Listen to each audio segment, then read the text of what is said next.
جو بھی حضور کو دیکھتا وہ دیکھتا ہی چلا جاتا. بلکہ یار صحابہ آپس میں جب بیٹھتے نا تو بات کیا کرتے تھے, پوچھا کرتے تھے ایک دوسرے سے, یار بتاؤ نا حضور کیسے تھے. اللہ اکبر. کہا تم نہیں جانتے حضور کیسے تھے, تم نے نہیں دیکھا, تم بھی تو حضور کی بارگاہ میں بیٹھے تھے, تم ہم سے پوچھ رہے ہو حضور کیسے تھے, کیا تم نے نہیں دیکھا. کہا یار دیکھا تو تھا, لیکن چہرے پر چمک اتنی تھی جی بھر کے دیکھ ہی نہ سکے. چہرہ اتنا خوبصورت تھا جی بھر کے دیکھ ہی نہ سکے. تو صحابہ ایک دوسرے سے پوچھا کرتے تھے. اور حضرت عمر بن عاص کہتے ہیں اگر تم مجھ سے یہ کہو کہ میں تمہیں حضور کا حلیہ بیان کروں, کہتے ہیں ما اتقتا, میرے میں طاقت نہیں ہے میں بتا سکوں حضور کیسے تھے.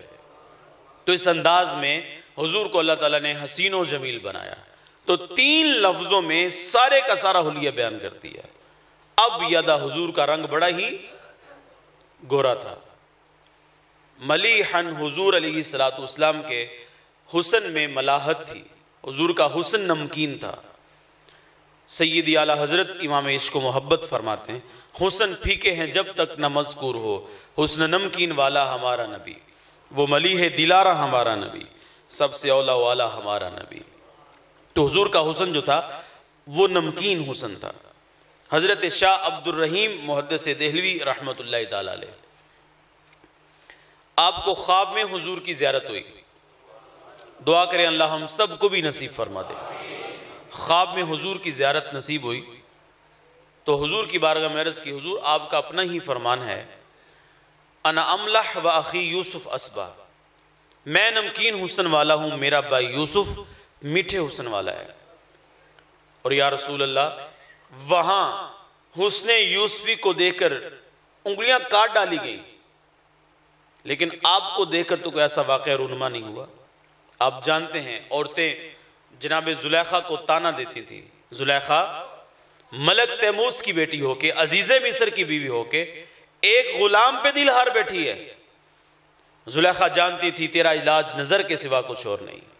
کہا کب تک میں تمہیں بتاتی پھروں گی, جس کو میں نے دل دیا ہے وہ کہ غلام نہیں ہے, جس کو میں نے دل دیا وہ تو بڑا سونا ہے. کتنی دیر تک لوگوں کو بتاتی, آخر کار دعوت کا اہتمام کیا. جب کھانا کھا چکی ناشپاتیاں ان کے ہاتھوں میں دیں, جب وہ کاٹنے لگی نا تو پردے کی اوٹ میں حضرت یوسف تھے.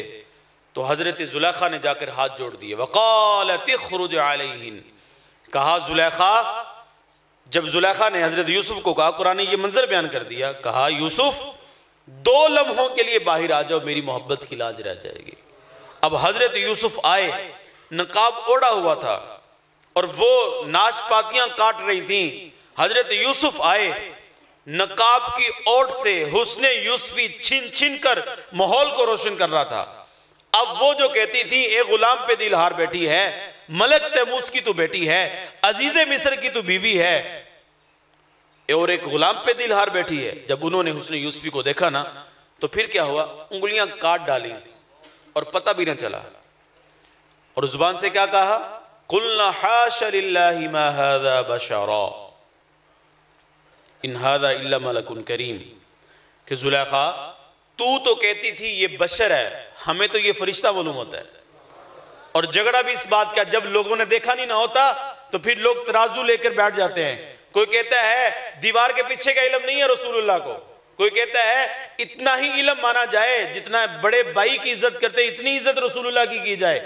کوئی کہتا ہے کہ نبی کو تو دیوار کے پیچھے کا علم نہیں ہے. کوئی کہتا ہے نماز میں نبی کا خیال آ جائے نماز ٹوٹ جاتی ہے. جب دیکھا نہیں ہوتا تو لوگ اس طرح کی باتیں کرتے ہیں.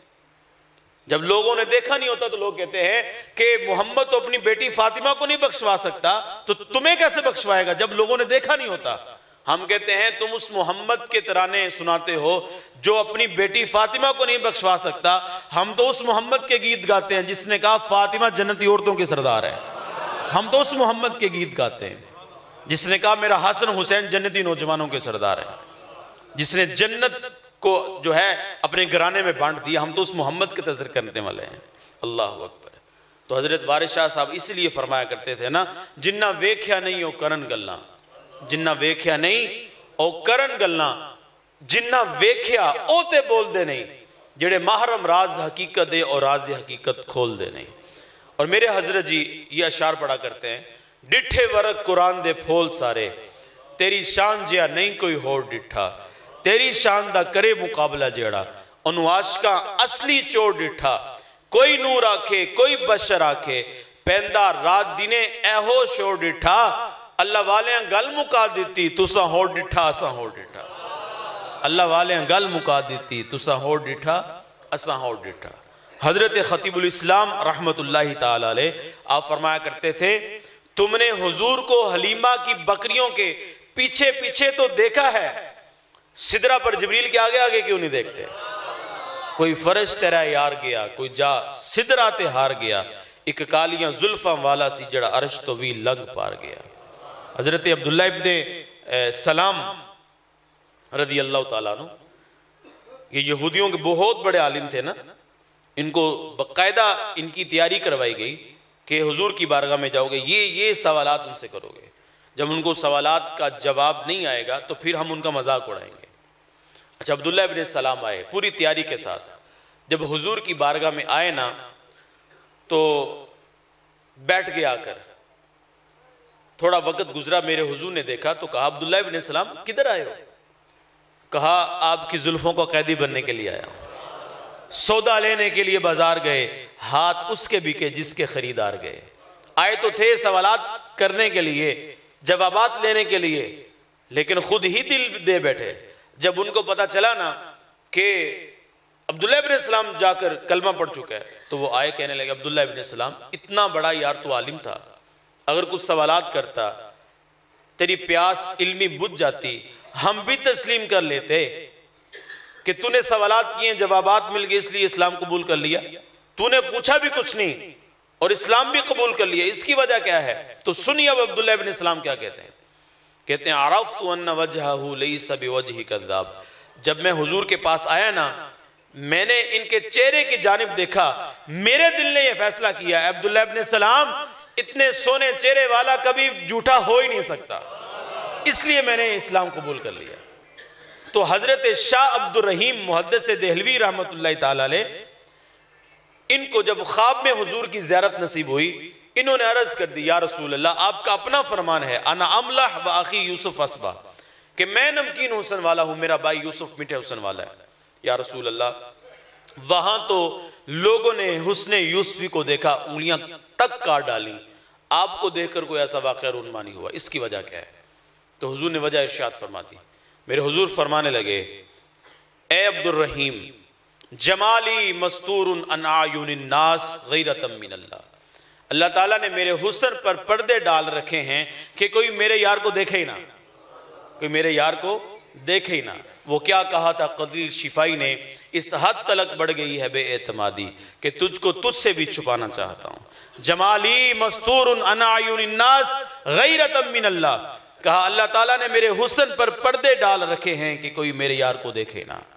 اتنا حسین و جمیل چہرہ تھا میرے حضور جان رحمت صلی اللہ تعالی علیہ وسلم کا۔ تو تین لفظوں کے اندر حضرت ابو طفیل رضی اللہ تعالیٰ عنہ نے حضور کا حلیہ بیان کیا، ابیض ملیحن، اور تیسری بات کیا کہی؟ مقصدہ۔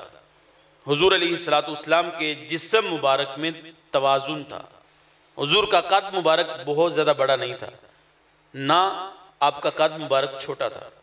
چھوٹا قد بھی عیب تصور کیا جاتا ہے اور بڑا قد بھی عیب تصور کیا جاتا ہے، اور میرے رسول کو تو اللہ تعالیٰ نے بے عیب پیدا کیا، خلقت مبرأ من کل عیب کأنک قد خلقت کما تشاء، حضرت حسان کہتے ہیں کہ اللہ تعالیٰ نے آپ کو ہر عیب سے پاک پیدا کیا ہے۔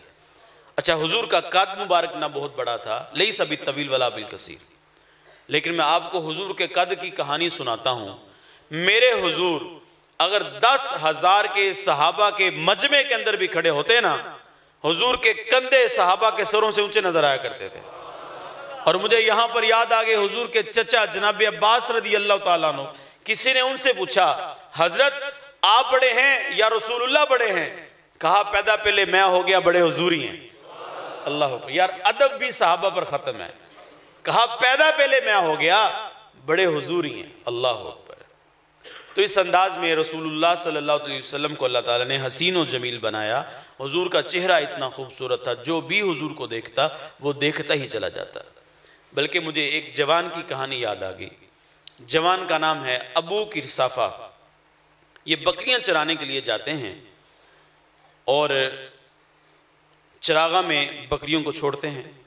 ایک دن کیا ہوا، انہوں نے رسول اللہ کو دیکھ لیا، ان کی نظر محمد عربی کے چہرے پر پڑ گئی۔ اچھا یار، ان کی قسمت پر قربان کہ ان پر میرے رسول کی نظر پڑ گئی، انہوں نے حضور کو دیکھا، حضور نے ان کو دیکھ لیا۔ اچھا اب کیا ہوا، دل دے بیٹھے، تیری پہلی نظر کا وار توبہ، تیری پہلی نظر کا وار توبہ، دل اب تک دعائیں دے رہا ہے۔ اب یہ روزانہ جاتے ہیں، حضور کی بارگاہ میں جا کر بیٹھ جاتے ہیں، ان کا وظیفہ یہ ہے کہ اب حضور کے پاس، حضور کی بارگاہ میں جا کر یہ بیٹھ جاتے ہیں۔ اچھا کچھ دن گزرے، چونکہ ابو قرصافہ اپنی خالہ کے پاس رہتے تھے تو ان کو پتا چلا کہ یہ بکریوں کو چراغاں میں چھوڑ کر محمد عربی کی بارگاہ میں جا کر بیٹھ جاتا ہے۔ تو انہوں نے ان کو منع کر دیا، کہا ابو قرصافہ آج کے بعد وہاں جا کر نہیں بیٹھو گے، سیدھا جو کام، جس کام کی غرض سے تم جاتے ہو وہی کام کرو گے، کر کے واپس پلٹ آؤ گے، ان کی بارگاہ میں جا کر نہیں بیٹھو گے۔ اچھا ایک دن گزرا، دو دن گزرا، جب کچھ دن گزر گئے اب ان سے رہا نہ گیا تو انہوں نے اپنی خالہ کو اپنے سامنے بٹھایا، اپنی والدہ کو بھی بٹھایا اور کہا کہ آپ نے مجھے منع کیا جانے سے، میں رک گیا آپ کے کہنے پر چونکہ آپ میرے بڑے ہیں، لیکن ایک بات آپ میری بھی مان لیں۔ کہا تیری کون سی بات مان لیں؟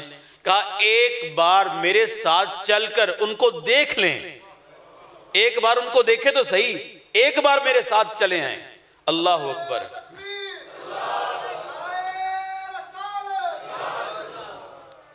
کہا ایک بار میرے ساتھ جا کر ان کو دیکھ تو لیں۔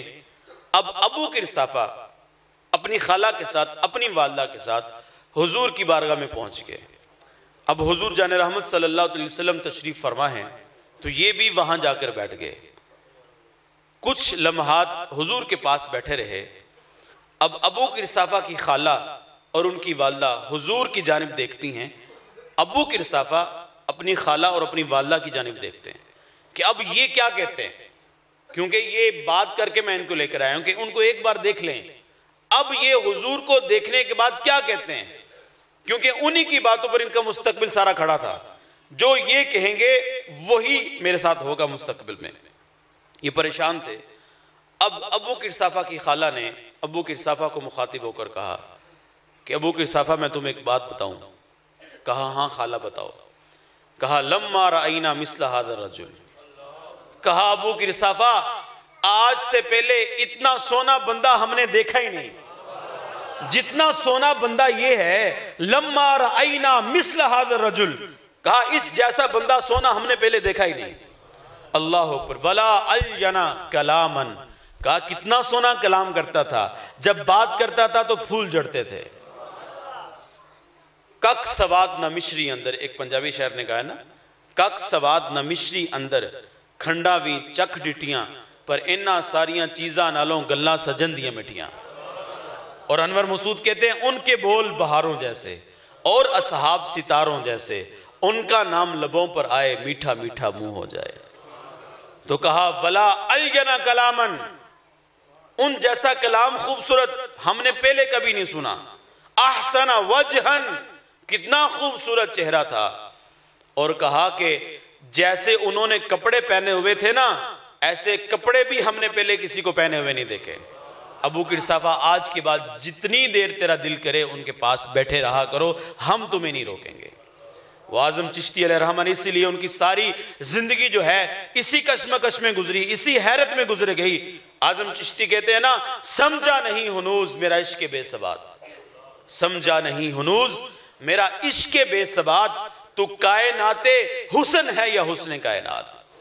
تو آقا کریم علیہ السلام کو اللہ تعالیٰ نے اتنا حسین و جمیل پیدا کیا۔